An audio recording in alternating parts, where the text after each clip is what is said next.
ورحمة الله وبركاته. السلام ورحمة الله وبركاته. إن الحمد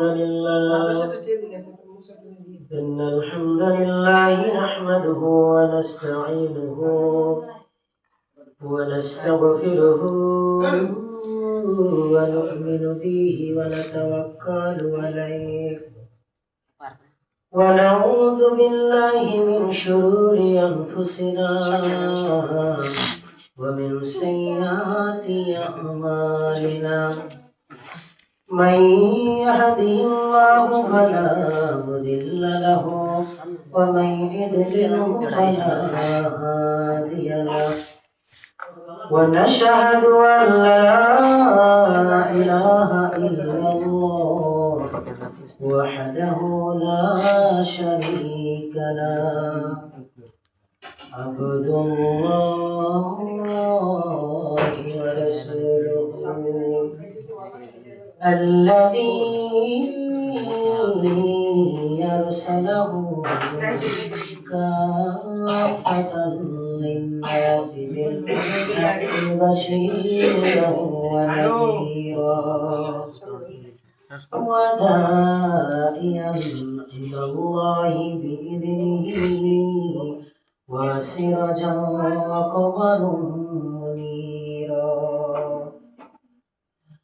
أما بعد فقد قال الله تعالى في شان كلامه الكريم وفرقانه الحميد سورة محمد الكريم أعوذ بالله من الشيطان الرجيم بسم الله الرحمن الرحيم ألم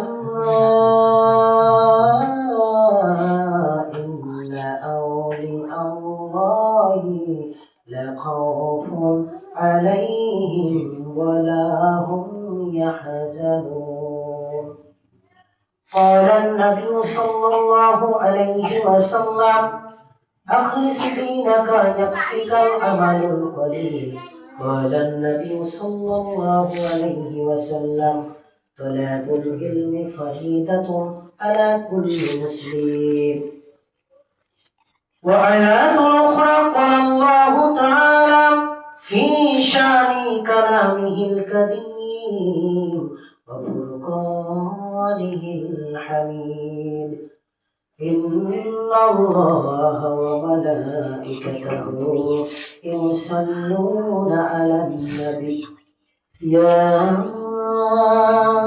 أيها الذين آمنوا صلوا عليه وسلموا تسليما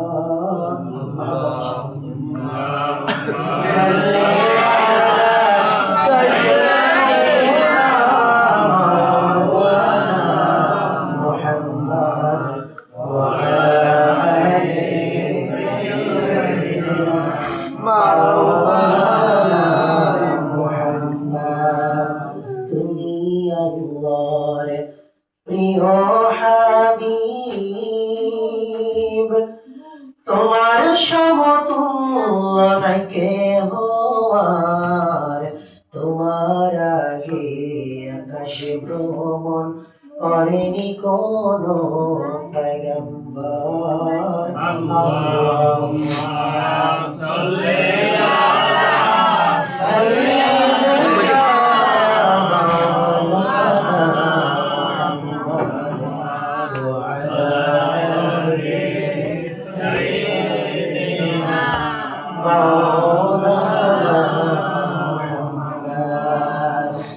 জানে মাটি বামে মাটি নিচেও মাটির বিছানা উপরের দিকে মাটির চাপা খবর কেহ নিবে না আল্লাহুম্মা সাল্লি আলা সাইয়্যিদিনা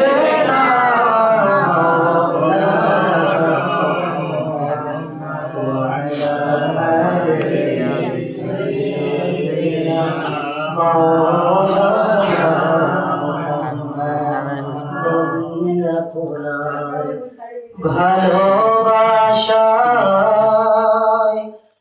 জীবনের গুণা ঝরে যায়, নবী আপনার ভালোবাসায় আল্লাহ বন্ধু হওয়া যায়। আল্লাহুম্মা সাল্লি আলা সাইয়্যিদিনা মুহাম্মাদ ওয়া আলা আলি সাইয়্যিদিনা মাওলানা পশু পাখি মানব দানব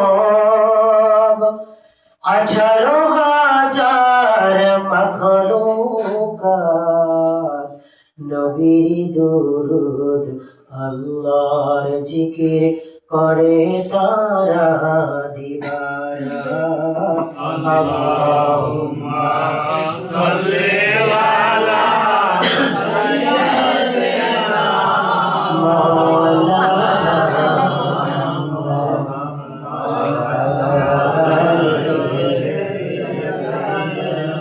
مولانا محمد بلغ العلا بكماله كشف الدجى بجماله حسنت جميع خصاله صلوا عليه دور ربه হাসর যেদিন বেহেশতি এক ফুল ছুটে নদী সুখেরি ধারায় গাইল পাখি বুলবুল, সেই নদী ফুল পাখি তামাম জাহান গাইল কোরাজ সুরে তার জয় গান। বালাগাল উলা বিকামালিহি কাশাফাত দুজা বিজামালিহি হাসানাত জামিউ খাসাওয়ালিহি সাল্লু আলাইহি ওয়া আলিহি। এক আল্লাহ ছাড়া নেই কো প্রভু, শেখালেন যেই জন সবার কাছে তিনি আমিন, হলেন সবার স্বজন। বনের বোঝা অবুঝ পাখি করে যে তার এলান, ও গাইল কোরাজ সুরে তার জয়গান। বালাগাল উলা বিকামালিহি কাশাফাত দুজা বিজামালিহি হাসনাত জামিউ খসালিহি সাল্লু আলাইহি ওয়া আলিহি।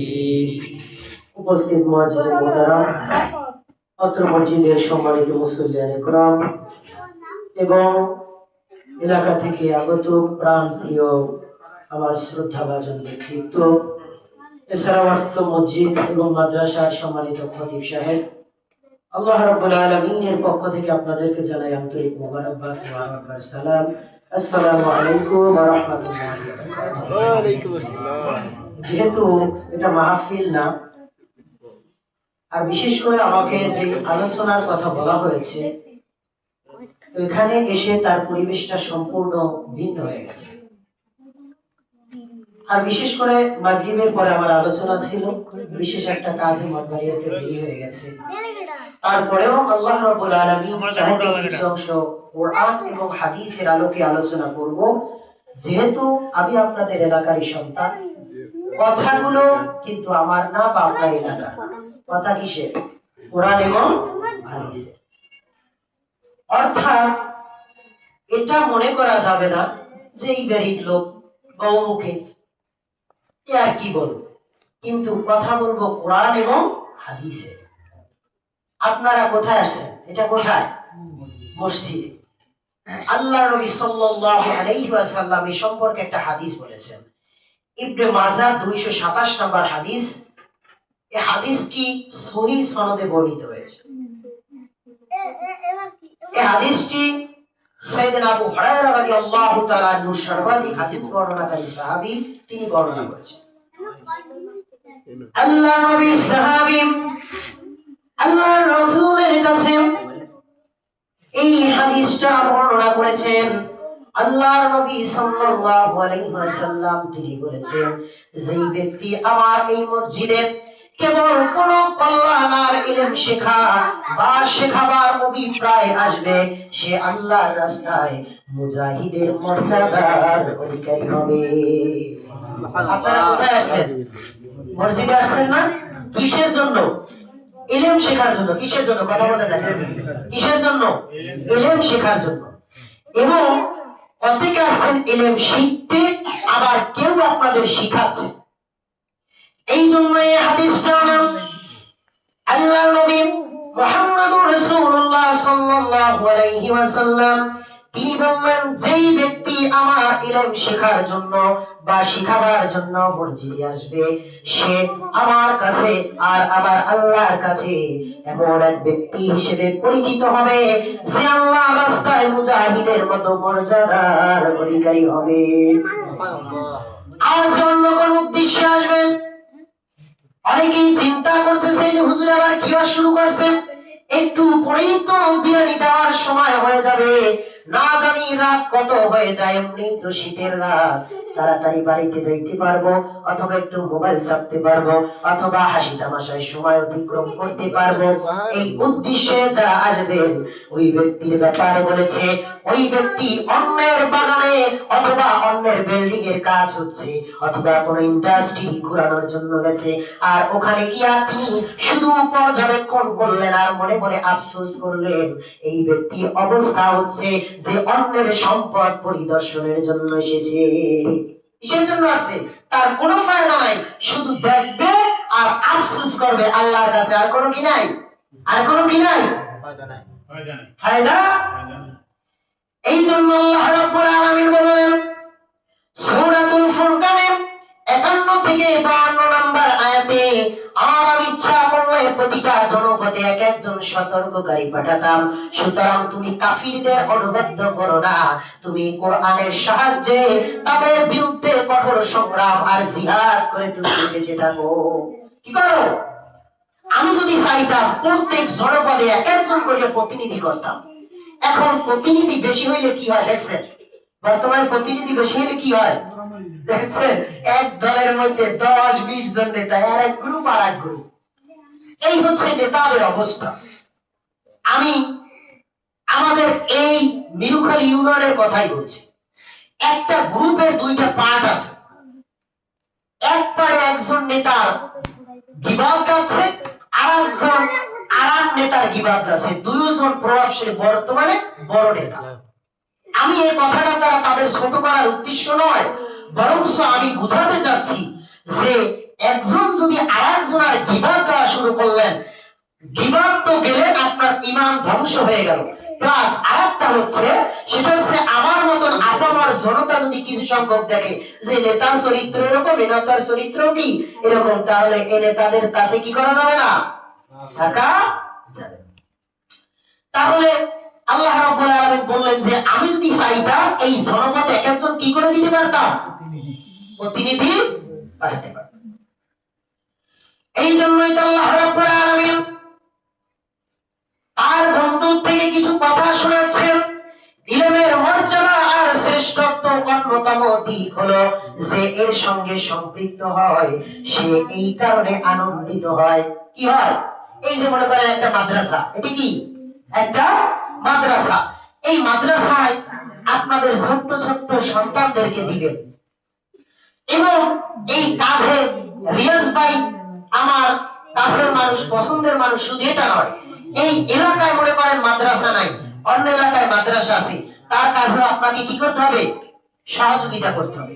সহযোগিতা করলেই পরে আপনার জন্য আছে কল্যাণ। এই জন্যই তো বলছে যে ইলমের মর্যাদা আর শ্রেষ্ঠত্বের অন্যতম দিক হলো যে সে এই ইলমের কাজে সম্পৃক্ত হয় এবং এই কারণে সে আনন্দ ভোগ করে। কি করে? যে আমি এই মাদ্রাসায় একটু কাজ করতে পারছি, এটা আমার জন্য আনন্দের। এটা আমার জন্য কিসের? এটা আমাদের জন্য কিসের?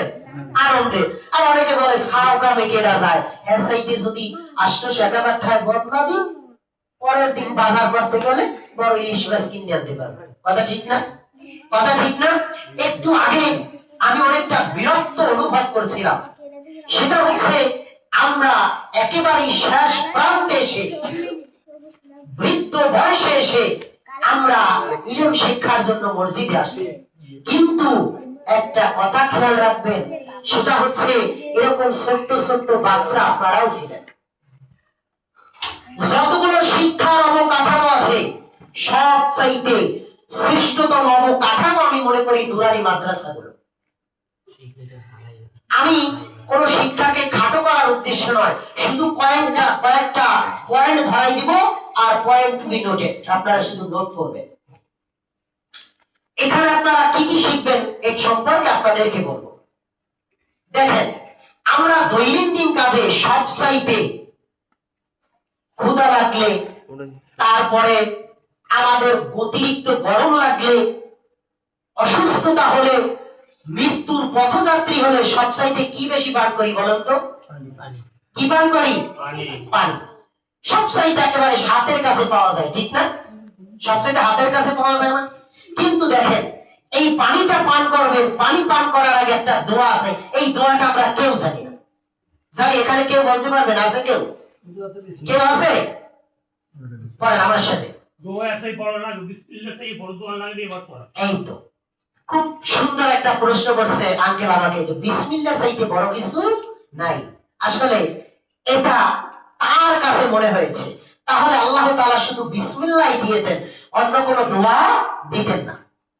আমার সাথে আপনারা পড়েন, শাকাহুম রাব্বুহুম শারাবান তাহুরা। পানি খাওয়ার সময় অথবা আপনি যদি দুধ পান করেন সেই সময় এই দোয়াটা, ছোট্ট দোয়াটা পড়বেন। খাওয়া শেষ হবে আবার পড়বেন, আমার সাথে পড়েন, শাকাহুম রাব্বুহুম শারাবান তাহুরা। শুধু এতটুক দোয়া। কতটুক দোয়া? শাকাহুম রাব্বুহুম শারাবান তাহুরা। এতটুক দোয়া আজ পর্যন্ত খেয়াল করলেন না, অথচ অনেক ওয়াজ শুনলেন। এরপরে আপনি কোথায় গেলেন? মনে করেন যে ঘুমাইতে যাবেন। কোথায় যাবেন? কোথায় যাবেন?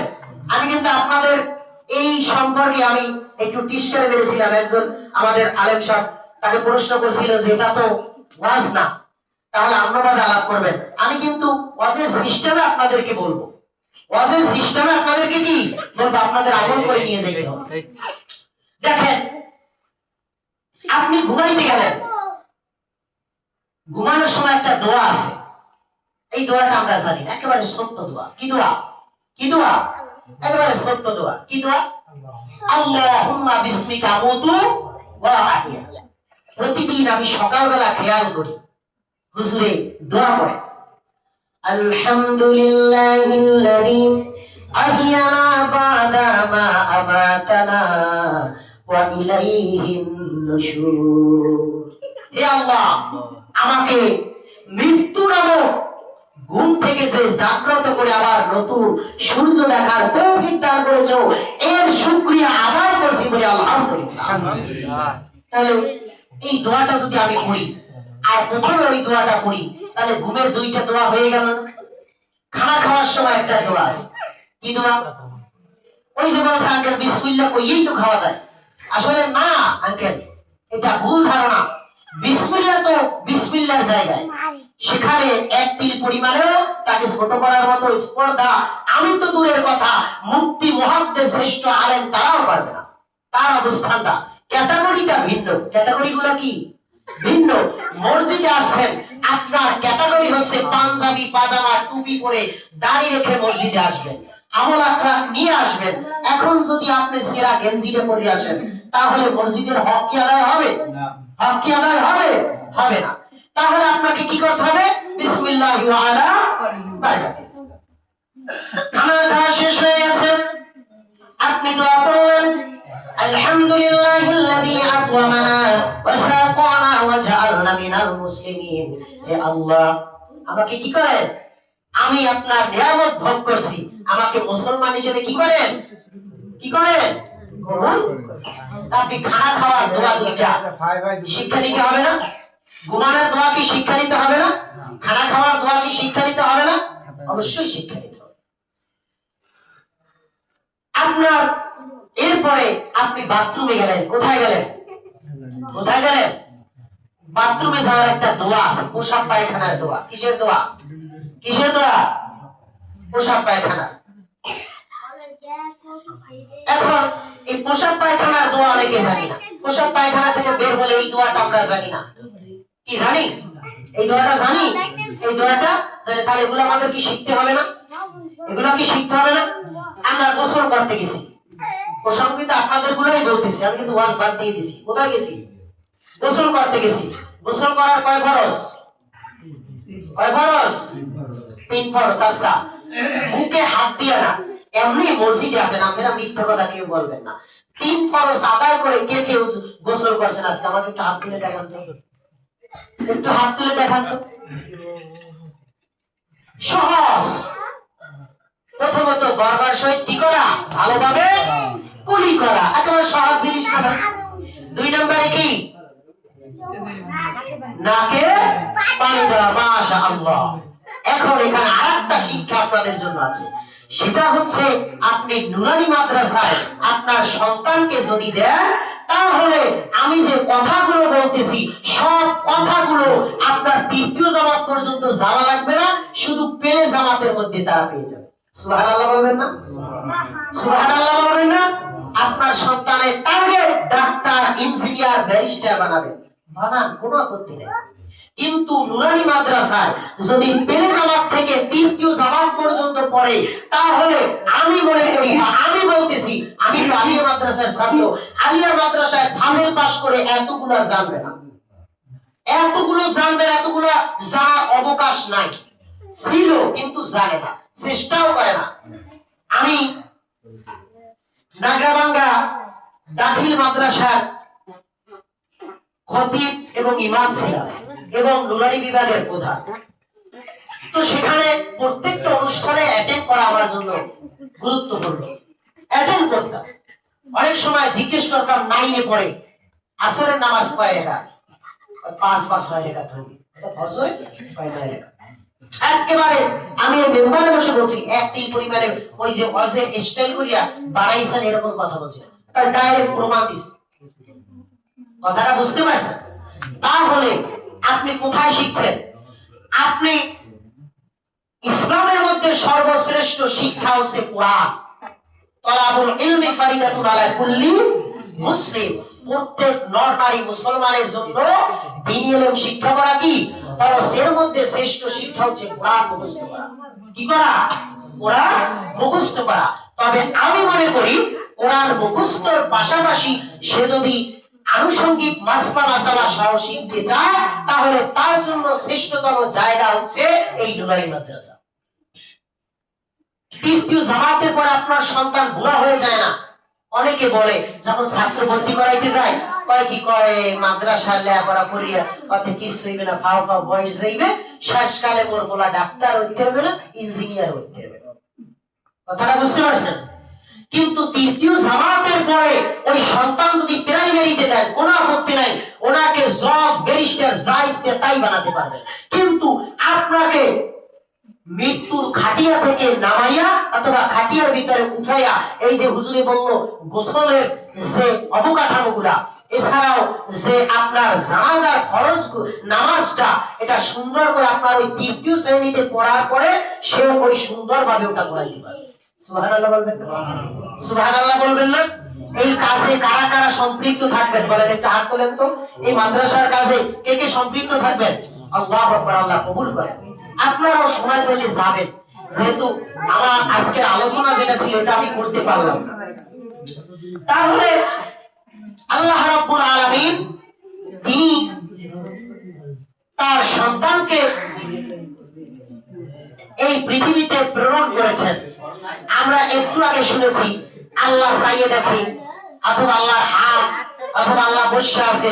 আসলে দেখেন, আল্লাহ যে চোখ আছে বা চোখ নাই, আল্লাহ কিভাবে দেখে এই হিসাব আমাদের করলে শেষ হবে না। আমি যদি বলি আল্লাহর চোখ আছে, এটাও হবে শিরক। কি হবে? আমি যদি বলি আল্লাহর হাত আছে, আমি যদি বলি আল্লাহর পা আছে, আল্লাহ বসেন, আল্লাহ দাঁড়ান, তাহলে আল্লাহর একটা আকার আকৃতি হয় কিনা? কথাটা অল্পের মধ্যে বুঝবেন। আকার আকৃতি হয় কিনা? আল্লাহ কি আকার না নিরাকার? আল্লাহ যে কত বড় আর কোন শেষ নাই। এই সম্পর্কে আপনি চিন্তা করেন না যে আল্লাহর হাত পা অমুক তমুক সমুক। তবে আল্লাহ রাব্বুল আলামিনের দৃষ্টি সমস্ত কুল কায়নাত এবং সমুদ্রের তলদেশে বালি কণার পরেও যদি কিছু থাকে সেই পর্যন্ত বলে আল্লাহু আকবার। এই জন্য দিনী ভাইরা, আল্লাহ রাব্বুল আলামিন আমাদেরকে সুন্দরভাবে তার হাদিসগুলো, হাদিস কার বাণী বলেন তো? হাদিস কার বাণী? হাদিস আল্লাহ বাণী, তবে এক্সট্রা একটা তার বন্ধুকে ভালোবেসে তার পাওয়ার দিয়ে দিয়েছে। আপনারা এখানে এসেছেন ইলমের অধিকারী ব্যক্তির জন্য কিছু মাগফিরাতের ক্ষমা প্রার্থনা করবেন, আপনারা কিছু শিখবেন, আর আপনাদের শেখার জন্য যতটুকু সময় ব্যয় করবেন। আল্লাহ রাব্বুল আলামিনের বন্ধু এই হাদিসটা বর্ণনা করেছেন সহিহ জামে সগীরে। আমরা তো জানি কয়েকটা হাদিসের নাম জানি, কি কি? ছয়টা হাদিসের নাম জানি নাকি? বুখারী, মুসলিম, আবু দাউদ, তিরমিজি, নাসাই, এগুলো জানি। কিন্তু জামে সগীর, জামে কবির এসবের নাম শুনেছি? অনেক বেশি হাদিস, 40-45 হাজার হাদিস একটার মধ্যে। কথাটা বুঝছেন? কত হাদিস? 40-45 হাজার হাদিস আছে এই জামে সগীরের 2 নম্বর অধ্যায় 260 নম্বর হাদিস। এই হাদিসে বলছে যারা ইলম শিক্ষা করতে আসবে আর যতটুকু সময় ব্যয় করবে তার জন্য সমুদ্রের তলদেশের মাছগুলো তার জন্য দোয়া করতে থাকবে। একটু মনোযোগ দেন, সময় তো বেশি দিতে পারবো না, কথাগুলো একটু খেয়াল করবেন। আপনারা এখানে বসে জিকির করতেছেন, ইলম শুনতেছেন। প্রথমে বলছি কি আপনারা মুজাহিরে কি করছেন? অন্তর্ভুক্ত হয়ে গেছেন। এখন আমি কি বললাম যে আপনি এই ইলমের কথাগুলো শুনতেছেন, আপনি তো এখানে বসে শুনতেছেন, আর পুকুরের যত মাছ আছে, সমুদ্রের যত মাছ আছে, এই সমুদ্র কি এই মনে করেন আমাদের এই বিশাল সমুদ্র তাই? এই মেরুখালীর সমুদ্র তাই না, বরং এই হাদিস দ্বারা বোঝা যায় পৃথিবীতে যত সমুদ্র আছে সব সমুদ্রের মধ্যে যতগুলো মাছ আছে সব মাছগুলো আপনার জন্য জিকির করতেছে। জোরে সরে চিল্লায় বলে আল্লাহু আকবার। কি কষ্ট হচ্ছে আপনাদের? কষ্ট হচ্ছে? কষ্ট হচ্ছে? কষ্ট হলে বলি। এরপরে তিরমিজি শরীফের হাদিস 2322 নম্বর হাদিসে